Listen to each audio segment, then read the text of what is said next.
और जब तक हमारी सांस में सांस रहेगी हम ऐसे ही कर्मचारियों के लिए आवाज़ उठाते रहेंगे। हम हर उस दरवाजे पे जाएंगे जहाँ कर्मचारियों का काम बनेगा। और लोग सुसाइड करेंगे ही जब वो उनको उनका भत्ता नहीं मिल पाएगा तो।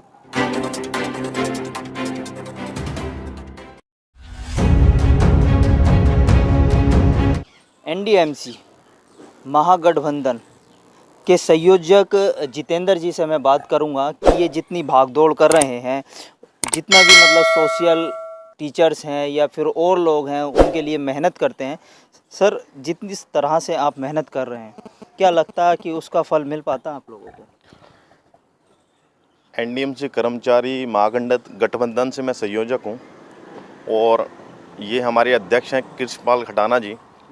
सोशल एजुकेशन को डीटीएल सन 89 से मिल रहा है और 89 से इनको मिल रहा था, तो कुछ समय से क्या हुआ कि प्रशासन ने इनकी रिकवरियां शुरू कर दी हैं जो कि 15 से 20 लाख रुपए के बीच में हो रही हैं, जिससे कि जो आदमी रिटायर हो रहा है उसको जो भारी रकम है वो तो एनडीएमसी के पास ही चली जा रही है, अपने घर लेके क्या जाएंगे। और ऐसे ही सोशल एजुकेशन के कुछ ऐसे कर्मचारी हैं जो ये लड़ाई लड़ते लड़ते जिनकी डेथ भी हो गई है। हमारा जो मुद्दा है, अभी हमने कल दिनांक 19/2/2021 को भी एक पत्र लिखा है अध्यक्ष महोदय और निर्देशक कार्मिक जी को कि इनकी रिकवरियां रोकी जाएं, जो कि इनके साथ ये बहुत बड़ा अन्याय हो रहा है। क्योंकि बाकी जिनको भी अभी डीटीएल हमारा चल रहा है, चाहे अभी हमें सीपीसी नहीं मिल रहा है या डीटीएल नहीं मिल रहा है, लेकिन रिकवरियां और डिपार्टमेंट की तो हो नहीं रही हैं, तो इनकी रिकवरियां क्यों की जा रही हैं? इनके साथ ये कि स्पेशल क्यों बनाया जा रहा है कि इनकी रिकवरियाँ हो रही हैं?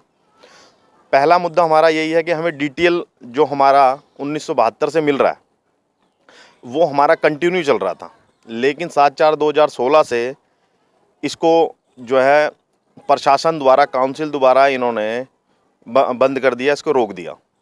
अब हमारी प्रशासन से लड़ाई यही है कि डीटीएल हमारा जिस तरह दिल्ली ट्रांसको में लागू किया गया है उसी की तर्ज पे हमें डीटीएल लागू कराया जाए। उसके अंदर जो प्रक्रिया, जिस प्रक्रिया से वो वहाँ पर लागू किया गया है उसी प्रक्रिया से एनडीएमसी में लागू कर दिया जाए। और ये लड़ाई जो हमारी आपके माध्यम से भी काफ़ी लंबे टाइम से चली आ रही है डीटीएल को लेकर। दूसरा मुद्दा हमारा आरएमआर वाला है। आरएमआर के कर्मचारी जो हमारे हैं 18 से 20 साल हो गए हैं काम करते करते, बुढ़े हो गए हैं, 50 साल उनकी उम्र हो गई है, बच्चे उनके बड़े हो गए हैं, अब भी पूछते हैं कि पापा कब आप पक्के हो गए। 200 कर्मचारियों की हमारी डेथ हो गई। अभी परसों ही हमारे आरएमआर कर्मचारी की डेथ हुई है, जो कि बहुत ही वो है हमारे लिए दर्द दुख की बात है कि हमारे ऐसे कर्मचारी जो कोरोना काल में जिन्होंने योद्धाओं की तरह काम किया है वो ऐसे फांसी लगा रहे हैं या किसी भी कारण घरेलू उसके कारण क्या नाम है तंगी, आर्थिक तंगी के कारण जो है ये सुसाइड करना पड़ रहा है। तो हम अध्यक्ष महोदय से भी ये कहना चाहते हैं कि इनको तुरंत इनको स्थायी किया जाए ताकि ये भी अपना जीवन निर्वाह कर सकें, क्योंकि कोरोना काल में पूरा देश लड़ा है और इन आरएमआर कर्मचारियों ने अब एक सैनिक की भांति कार्य किया है, जो कि बहुत ही प्रशंसा का विषय है। तीसरा मुद्दा हमारा है समान काम समान वेतन, जो कि हमारे संविदा कर्मचारी, कॉन्ट्रैक्ट के कर्मचारी हैं। उसके लिए अभी हम एफए साहब से मिले थे, वित्तीय सलाहकार जी से, उन्होंने भी हमें आश्वासन दिया है कि ये काम जो है हम जल्द शुरू करने वाले के इनका जो समान काम समान वेतन, जो संविदा कर्मचारी सभी एक ही उसमें आते हैं, क्योंकि जो हम एक काम कर रहे हैं तो उनको भी वही समान काम समान वेतन मिलना चाहिए। जो और दूसरे जैसे कि हमारे डॉक्टर हैं, 63 डॉक्टर उनको मिला है तो इनको भी दे दिया जाए, इसमें कोई हर्ज नहीं है। हर जगह ऐसे ही रूल चलता आ रहा है कि जो एक कैटेगरी को मिल रहा है वो दूसरी को मिल जाए। चौथा हमारा मुद्दा है करना मूलाधार का। जो डेथ केसेस है, हमारे डेथ केसेस हमारे 720 केस हैं टोटल। उसमें से अगर ये 500-600 को भी कर देते हैं तो ये हमारे डेथ केसेस हैं, उनको थोड़ा सा सहारा मिल जाएगा। कोरोना काल में पूरे देश में 12 करोड़ आदमी जो हैं बेरोजगार हो गए हैं। अब बेरोजगारी के कारण कुछ आदमी जो हैं माइंडली टेंशन है, कुछ एक्सीडेंट में मारे गए हैं, कुछ ने फांसी लगा ली है। तो जब रोजगार ही नहीं रहेगा तो कर्मचारी करेगा क्या? हत्या ही करेगा अपनी।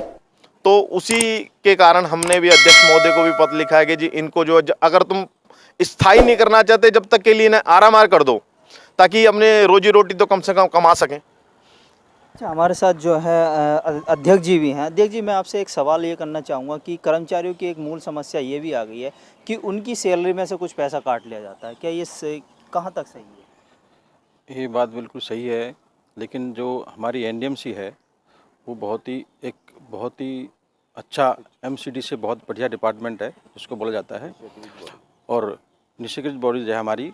और हमारे जितने भी एनडीएमसी के कर्मचारी हैं बहुत ही अपने काम लगन और मेहनत बड़ी ईमानदारी से करते हैं। और अफसर जो भी हमारे हैं, चेयरमैन जी हैं, सेक्रेटरी साहब हैं, जो भी हमारे डायरेक्टर हैं, जितने भी एनडीएमसी के एचओडीज हैं, वो भी अपना कार्य और हमारी देख रेख बड़ी अच्छी से करते हैं। और हमें आशा है कि जो भी हमारा एनडीएमसी कर्मचारी महागठबंधन है वो एनडीएमसी कर्मचारियों की आवाज़ बड़ी ज़ोर शोर से उठाता रहता है।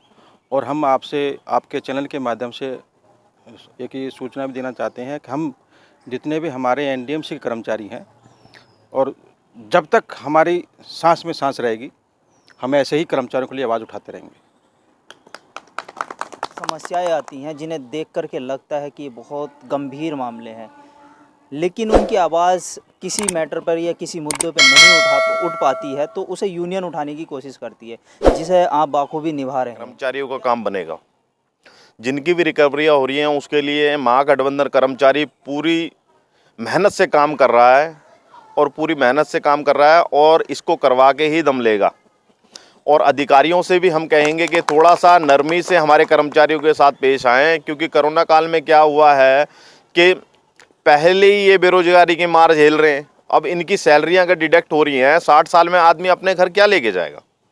अगर इनकी 20-30 लाख रुपए मिलते हैं, आप 20 लाख रुपए काट लोगे तो घर के लेके जाएगा? जो इन्होंने एनडीएमसी को दिया, अपनी सेवाएं दी हैं, जवानी में लगे और ये बुढ़ापे में अपने घर, आप बुढ़ापे का ये तोहफा मिलना चाहिए कि इनको जब तक के लिए जो इनकी रिकवरियाँ रोक दी जाएँ, जब तक कोई डिसीजन नहीं हो जाता।